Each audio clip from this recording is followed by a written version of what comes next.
Tito kind of, as the president of Yugoslavia, post-war, post-partisan, post-communist period, was a kind of glue that held the nation state together. And obviously when he passed away, a lot of tensions that were kind of kept under control under his leadership began to resurface. The conflict in the former Yugoslavia was brewing in the late 80s.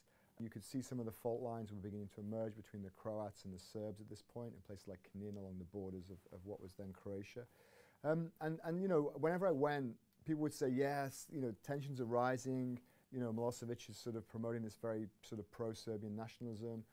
There may be a conflict, something may be happening, we're not quite sure, but we don't think anything's going to happen in Bosnia because Bosnia is too ethnically mixed. So I think one of the problems with looking at the former Yugoslavia is the way in which it's often cast as a kind of ethnic, nationalist, you know, religious divide. But I think the problem with that is that it's much more complex than that and much more subtle. And in fact, some politicians who for their own personal agendas or their own political agendas used the kind of the myth, as it were, of ethnic and religious divides as a way to fulfill their own ends. So it's a bit of a smokescreen in a way because, you know, before the conflict, Bosnians, Muslims, Croats, Serbs, it almost didn't really matter. It was just like, you know, those were not major differences. And people lived very happily together. There were lots of intermarriages, lots of mixed marriages. And religion wasn't really an issue, certainly under Tito.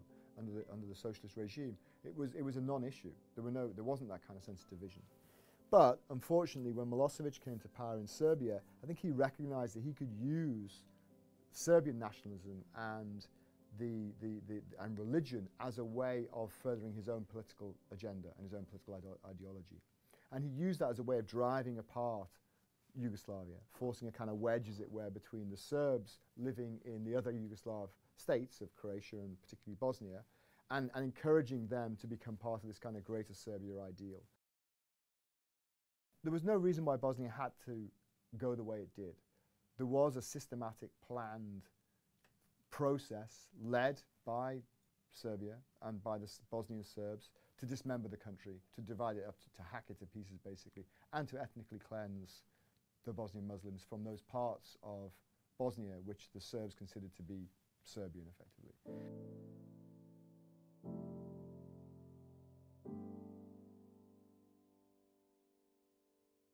I mean, I went out into Slovenia in 1990 when the Slovenian War erupted. For the Slovenians, they kind of got off lightly because there was no Serb minority or even majority in Slovenia. Slovenia is, relatively speaking, ethnically similar. It's almost all Slovenes. So I think Milosevic realized that Slovenia, he was never going to be able to kind of, you know, hold on to it. So he allowed Slovenia, in a sense, to go. So Slovenia was kind of the first domino. And obviously then the attention then shifted towards Croatia and what was going to happen there. And the tensions were definitely ratcheting up. I went out to eastern Croatia along the border there with Serbia when the first firefights started to happen. And it was incredibly strange. You know, it was a very strange thing because you're there in a European country with a lot of European sort of sensibilities on a front line with militiamen, soldiers basically, who were learning to be soldiers. They had hunting rifles. Because it was happening, you know, literally to everyday people, and their lives were being transformed from, they weren't career soldiers. This was kind of very much a kind of, you know, neighbor against neighbor almost. So the Croatian War then really escalated into a full-scale conflict around Vukovar, which I didn't cover, but, you know, the impact of that was reverberating through the whole region. In early June 1992, and there was the story of this bread queue massacre, the infamous bread queue massacre at the start of the war in Sarajevo, where, you know, a lot of people had been killed by a shell while they were waiting to queue for food, basically. And it was the beginnings of the siege.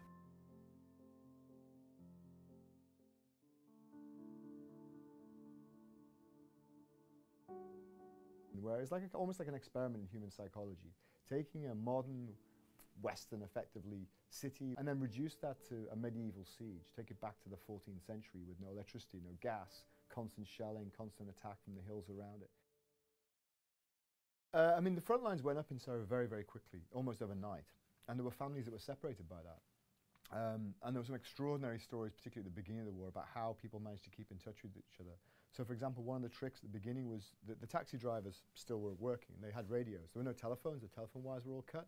But the taxi drivers had a radio. So what you could do is call a taxi driver on your side, get in the car. They would drive as close as they could to the front line. On the radio, they would call their colleague who was on the other side. He would then drive to the person that you were trying to get hold of's apartment or house, pick them up, drive back to the front line, then you would talk to each other on the taxi radios. And even more bizarrely, that was happening with the soldiers. So there was one particular unit, the Bosnian Police Special Forces unit, and it's split up, quite early on in the war. So the kind of Serbian members went to the Serbian side, and the Bosnian and Croatians stayed on the other side. But they still had the same radios because they were part of the same unit, and they would be on the front line with each other, saying, "Listen, tonight I'm on duty. Don't shoot."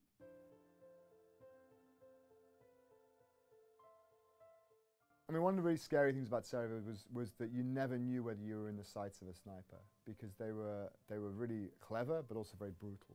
And there were obviously certain intersections, or what became famously known as Sniper's Alley, where they would shoot regularly. And it was, I did a series of pictures at the beginning of the war, for example, of people running across this intersection that they had to cross to get from one side of the city to the other. A lot of time they were doing that to come to meet friends, to just sort of be part of the fabric of the city. They're risking their lives essentially to be citizens of the city, which I find extraordinary. And I spent a lot of time photographing people sprinting across this intersection, trying to get to the other side, risking their lives literally. But as the war dragged on, that became a really unpleasant experience to photograph, because you did start to feel like a vulture, because you were there essentially waiting to see if somebody got shot.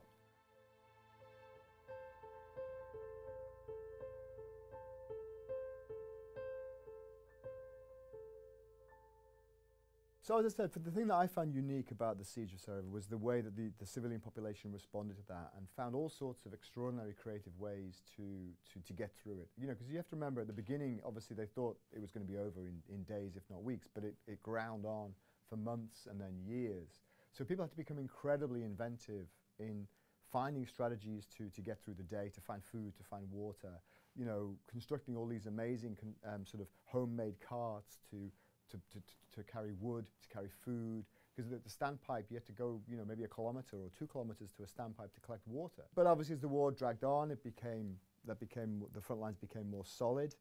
The black market emerged, and there were all sorts of deals were being done where, weapons and certainly food and cigarettes were being smuggled in, and huge profits were made, obviously in the black market and so on. At the height of the siege, a kilo of coffee cost you 100 German marks, which, 10 times what it would cost in the normal world. Everyday things, ordinary food, became almost unattainable for the average people. So people had to resort to growing food, and all the parks were turned into vegetable gardens. Times of people literally living off leaves. They were gathering leaves from the, nettle leaves to make soup.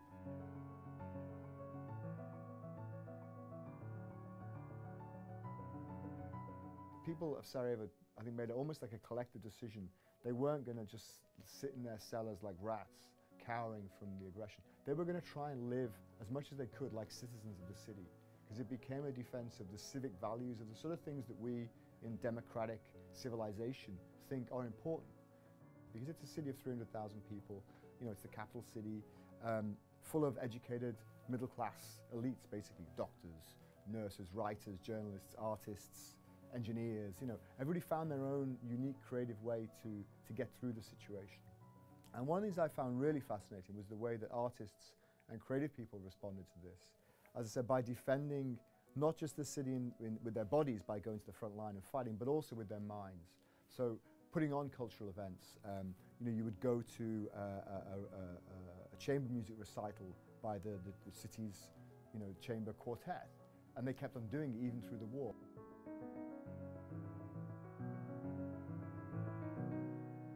I think for myself, and like a lot of the journalists in Bosnia, there was a big ethical challenge as a journalist, because we were reporting on the ground that this was a war of aggression, that there was one side that was, by any conventional standard, the aggressor, and the other side was the victim. But that was not the narrative that was being put through in the capitals of Washington and New York, Washington and Paris and London.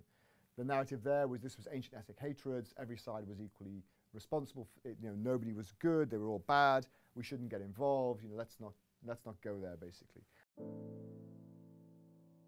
Just over 10,000 people were killed in the siege of Sarajevo, and about 60,000 were wounded, which means that out of a population of sort of 300,000, you had about a 1 in 5 chance of being either killed or wounded, which is an extraordinary figure, which included 1,000 children.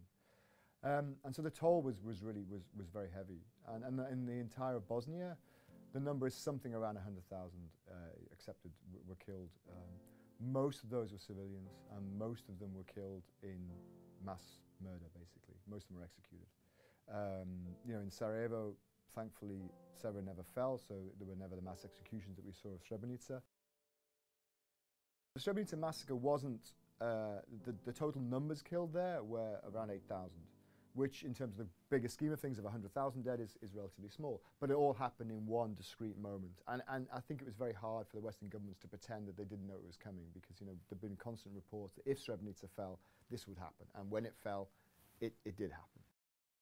That became such a huge moment that Western governments, you know, particularly the American government, couldn't then justify not intervening. That then lined up with the fact that in late 1995, the offensive, the balance of forces started to switch in favor of the Croats and the Bosnian forces, and they began to win some victories against the Serbians.